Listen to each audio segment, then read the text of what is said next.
And if we take that lens, knowing instead of believing, if we bring it back to the words of Jesus Christ, something can changes. We can see the truth in those words that are in the Bible.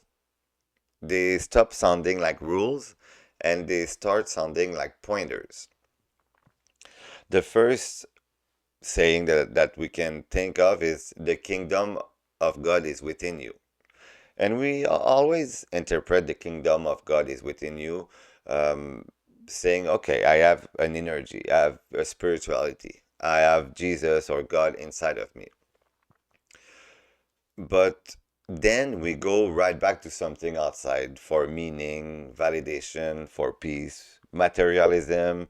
We want to be good at our job, we want to perform, and it's all related to the outside world, even if we been told that the kingdom is inside. But what if it wasn't symbolic at all? What if it was even precise? In the perspective, for an example of A Course in Miracle, the kingdom is not a place, but it's a way of seeing life from inside, which means if peace is in there, it's not because the world is broken around you, but it's because something in your perceptions. Your perception is off and it brings you sadness. So the kingdom isn't something you reach, but it's more something you stop blocking with your perceptions, with your ego.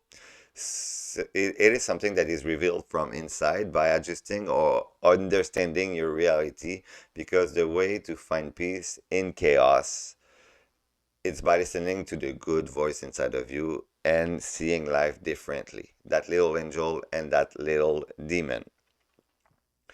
And the best example that I can give about changing your perceptions, I'm gonna talk about the second saying and it is love your enemies. And this one feels almost impossible. How hard it is to love an enemy. So we kind of take that saying and we say, okay, love your enemy. I gotta be nice, kind for the people who hurt me or with my enemies. But this is not how it feels in the moment. When we get hurt, it's really hard to be like, okay, I gotta be kind, I gotta be nice. But we can offer a different angle here, and it says, like, what you call your enemy, it's not the problem itself. It's not that person the problem, but it is the meaning that you gave to that relationship. You put the title enemy on that person, and then you create that relationship enemy that you fear and that makes you sad and that hurts you, but you are the one who's putting the title enemy on the other, the title of judgment. So forgiveness is not about just tolerating, but it's about to um, seeing it differently, because if you just tolerate, deep down you tolerate because you're still mad. And we have to change the way of seeing the enemy, because if your peace depends on someone else, then your peace is not yours. And the goal is to reappropriate our own peace. So when perception shifts, when you decide not to see the person as your enemy anymore, to remove the judgment, when you see that person for being a normal human being, like you, like me, with good sides and flaws, with traumas, with maybe difficult upbringing, you remove the conflict off of someone's back and it takes it off your back too. This is the only way you can do it. And something strange can happen. The enemy disappear because you decide that the enemy disappear, and this is how you can love your enemy. It's like, when you're a kid and you're fighting with a brother and a sister, it's your enemy for a bit, and then you're like, what am I doing? I love that person, and we can achieve that with everybody just by removing the title enemy, and this is how you can find peace. There's the saying, I am the way, the truth, and the life. And the one might have divided people more than it has united people, because this is where people argue. Jesus is the only way. We have to believe in Jesus' crucifixions and resurrections to um, to be realized or to go in paradise or whatever the version you think. So I am the way. It sounds exclusive, but what if the I was never about an individual identity, like just one person, just Jesus? So maybe the I points to something deeper, a state of awareness, a clarity of the mind, a way of seeing without distortions. And some people call it I am consciousness. The I am, the deep down, I am what I am. This is that consciousness that is the way in itself. And I feel that Jesus sometimes was talking in the name of that consciousness, the Christ consciousness. I am the way, the truth, the light. And so if you do like I do, if you follow me, I will show you the way, and you can walk the way with me. So you can recognize it in yourself like I recognize it in myself. And it is the meaning of the word namaste, right? So the way is not a path you walk, it's the truth to remember inside of you. And at the end of the day, it's the only way of progressing, changing your perceptions of life to be able to rebuild your life and removing all the blocks that life taught us to acquire through chaos. We can remove them. You are good now. You're good to do it. Judge not, that you be not judged. The golden rule. If you don't want to be judged, don't judge people as well. And the Course in Miracle is talking about that statement more in a decision about what is real. When you judge someone, you define them with like the title enemy, you know, and at the same time, you define yourself in that relationship with them. So when you judge someone, you define yourself as the judger, as the person who despises something in somebody else. So you become also the bad person because you put that judgment in somebody else. Judgment is the foundation of separation. When we judge, we put the perceptions that we're separated from other human beings, that there's a wall between us. And this is where suffering begins, to be honest. So this is not about being nicer per se, but it's about stepping out of a perception that was never accurate to begin with. The fact that the person deserves that judgment because he is worse than you on that side. Whereas when you judge, you put yourself in that same category. You are both in the same box. Another saying is, take up your cross and follow me.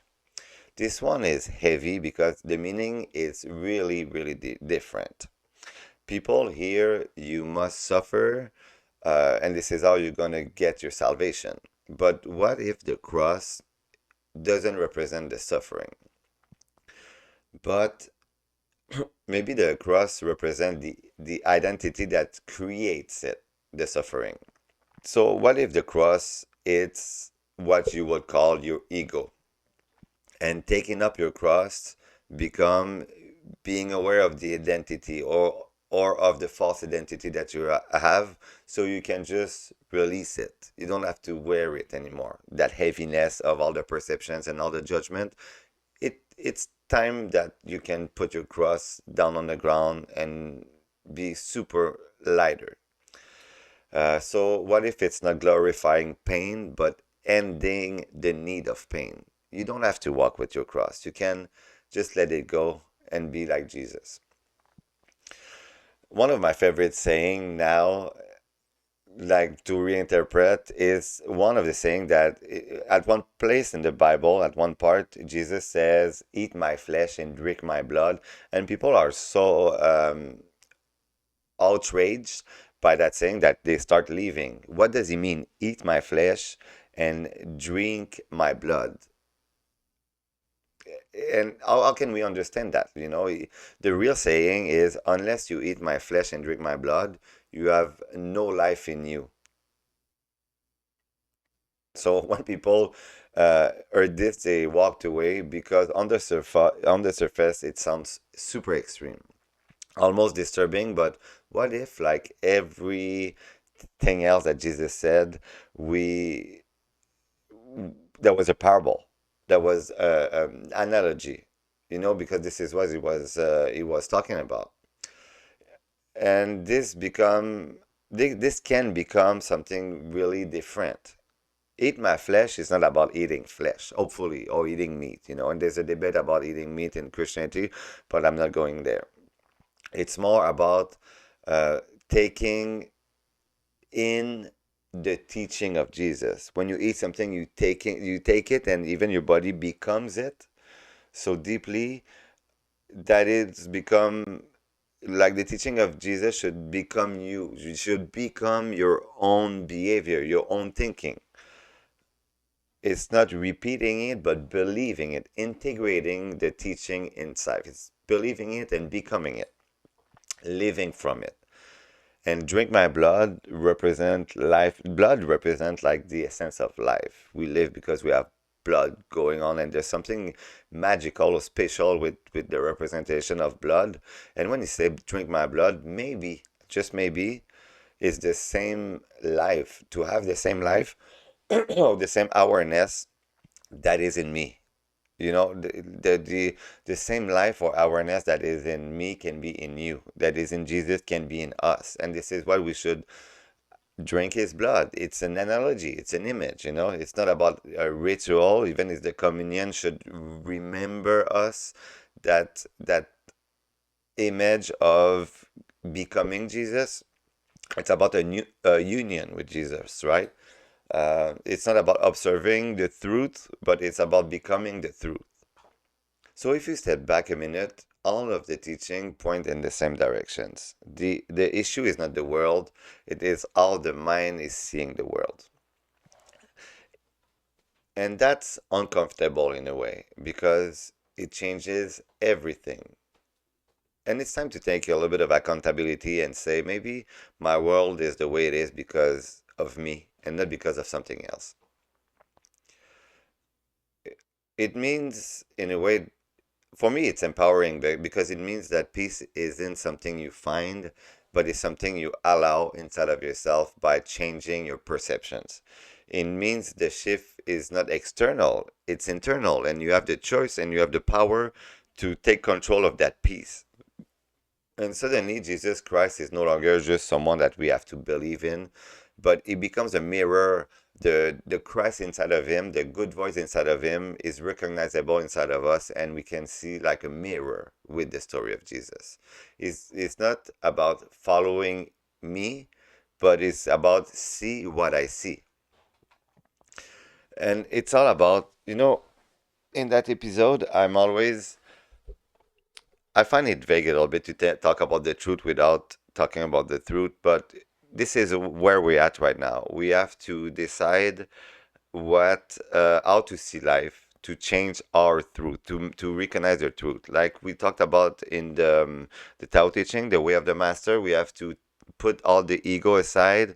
And how can we put that ego aside? This is the real question, and this is the real course that we're going to take together in the next episodes. I have the book The Way of Mastery here, and we have The Way of the Heart, The Way of Transformation, and The Way of Knowing.